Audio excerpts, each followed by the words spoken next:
Good afternoon, everyone. My name is Chris Cooper, known as the Channel Guy Trader, and I'm reporting to you live from Wall Street Trading's Miami office down in sunny South Florida. Today's date is Monday, July the 29th, 2013, and here is today's midday market update brought to you by wallstreettrading.com. If you have not been to the website yet, go check it out. There's a lot of free education information on the site for you all out there, and there's a lot of videos on the website as well that you can check out in our archive section in the upper right hand side under the My Wall Street TV tab. Aside from that, let's go and take a look at the markets here. The Dow Jones is down 54 points, the Nasdaq's down 16, the Russell's down 8, the S&P's down close to 8. Bonds are down 62 cents on the TLT. The VIX is up nice today, up 98 cents.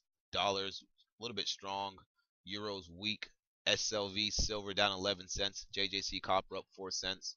GDX gold miners down 6 cents. GLD gold down 34 cents. USO crude oil down 14 cents. I'm sorry, up 14 cents. So pretty much here we had the commodities flat, markets down a little bit, VIX up, currencies, euros weak, dollar strong, and you know that's about it. Bonds down a little bit here. As far as the sectors go here, we have the financials are the weakest sector on the board today, followed by the Russell 2000 index, not a sector, but the Russell's showing some relative weakness compared to the other indices today, and we'll take a look at that chart here shortly. Biotechs are weak, energy stocks are weak, transports are weak. Pretty much a lot of things are weak across the board. We are seeing some signs of strength in some of the technology stocks and some of the agriculture stocks are holding up. MOO near the top of the change from open ETF lists, along with some of the utility stocks. Utility companies are doing doing well today. XLI Industrials are near the top of the list, but barely. I think Caterpillar had some news out that's probably keeping that ETF up a bit there. And aside from that, let's go ahead and take a look at the charts here, starting off with the ES today. You can see we had this nice little overnight range between 1681 and 1686. We spiked up there on the open, and they sold us right against the level from that 1686 spike up. We went all the way down to 1677, and now this is our 30-minute chart here, and it looks like we could be forming a bear flag for the afternoon, possibly. Remember, tomorrow starts the FOMC meeting, 2-day meeting here, so it's definitely going to be some volatility picking up in the markets. As you can see, today is picking up a little bit, but we should have some more volatility pick up tomorrow, especially on Wednesday.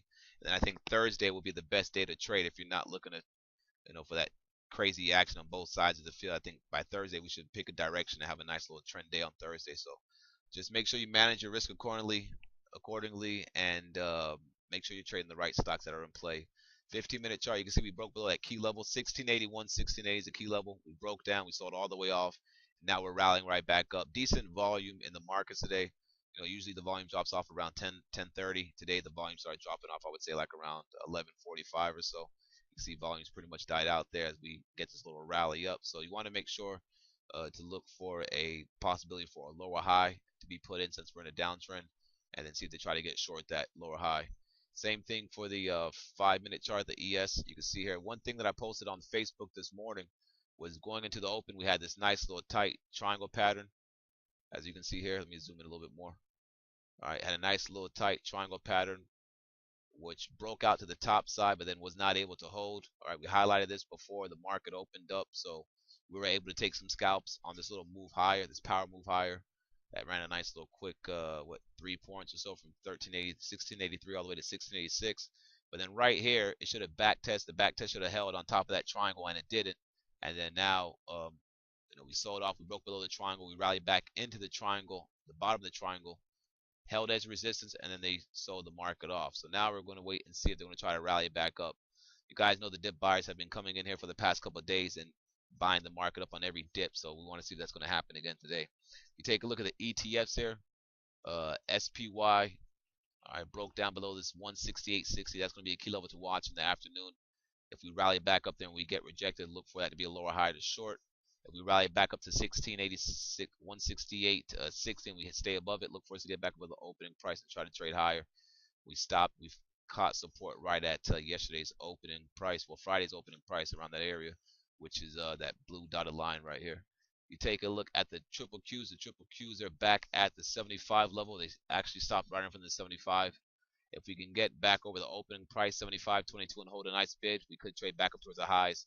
And the triple Qs are set up on a decent area to move higher if the market moves up. In other words, I'll show you the 60-minute chart real quick here so you guys can see what I'm talking about, since I kind of didn't explain myself well right there. If you take a look at the 60-minute chart of the of the NASDAQ, you can see we've been trading in this nice little range here between 30.28 and 39.58. That's a little area I have highlighted here. And then for the fact that we broke above it last week Friday, we're getting a back test right here. So this could be a buying opportunity on the Qs against this prior resistance, right? It's not going to act as support. So keep an eye on the NASDAQ. The NASDAQ holds above 3060, which I'm assuming is if the triple Qs could hold above 75 and the NASDAQ futures could hold above 3060, this could make a nice move back to the top side. So keep an eye on that. Definitely the NASDAQ was trading pretty clean compared to the ES this morning. And yeah, so you definitely want to watch that. As far as some key stocks goes, really haven't traded much this morning. Been looking around, but we have noticed that there's some weakness in the financials. Let me go to the IWM real quick. And the IWM, the Russell 2000, is showing relative weakness. You can see it's in a downtrend, broke below the previous day's lows, rallying back up. You want to watch this previous day's low to see if it's going to act as resistance on the way back up. Watch these declining moving averages, and then the breakdown level really came in around here at 103, 103.50 or so. So keep an eye on that level. All right, as far as some key stocks go, let's see here. Had a couple guys in the room talking about WLT. See, WLT made a nice little double bottom down here. Had a nice move up. Keep an eye on this one in the afternoon. Got a little pullback action on the 15-minute. Nice little fast move up. Pulling back right now on lower volumes. So keep an eye on this one here. I saw some action in some of these basic material stocks. CLF making a nice move to the top side. Making highs right now. All right. Let's see. I believe US still has earnings coming out tomorrow. So you definitely want to keep an eye on this name as well. What else? Citigroup. Sold off, making a nice little rally back off of the lows here. All right, sold off. Nice little setup on this one though. You could have got short the previous that first 5-minute candle low, or better yet, when it broke this low right here and put that lower high in to show that confirmation that it was weak stock. There was some decent action to be had there. See, aside from that, the agriculture stocks are doing good. We noticed some strength this morning in Monsanto. All right, so Monsanto's moving pretty nice up to the top side there. Potash was holding a nice bid, I believe around 37. All right, yeah, Potash holding a nice bid around 37, got bought up. You want to see if it trades back to the top of this range. If it trades back and holds the top of that range around 37.08, look, you can try to pick up Potash looking for a move back up. So this is another stock that we're watching in the afternoon. There's action in Facebook, Baidu. Apple had a nice little move out the gate. Apple's actually flagging up right now. And looks pretty good if it could make a move to the top side and break out this flag. Look at the 60-minute chart. It is a bit extended, so it may just chop around here and then try to move tomorrow once this moving average catches up. But keep an eye on that stock. Aside from that, have a great day. I'll catch you guys after the close with After the Bell market summary. Cheers.